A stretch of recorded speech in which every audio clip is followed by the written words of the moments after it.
সামনে কিছুদিন পরে হচ্ছে ঈদের ধানের ব্লক শুরু হবে।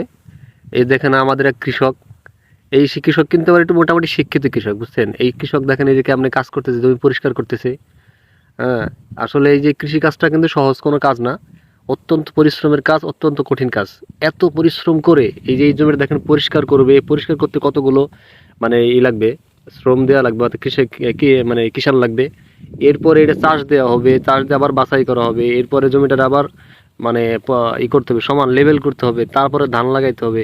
এরপরে ধানটা আবার আস্তে আস্তে এখানে সার দিতে হবে, আবার নিড়ানি দিতে হবে, অনেক পরে এরপরে কিন্তু ধান আসবে।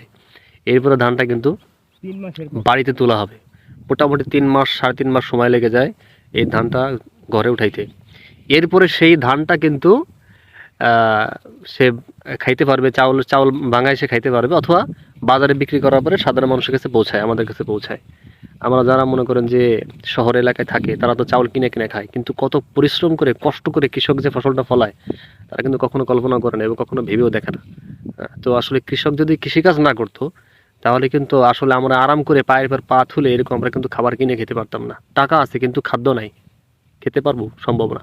এটা আসলে কৃষকের মর্যাদা আমরা আসলে দিই না, কৃষকের মর্যাদা আমাদের দেওয়া উচিত আসলেই।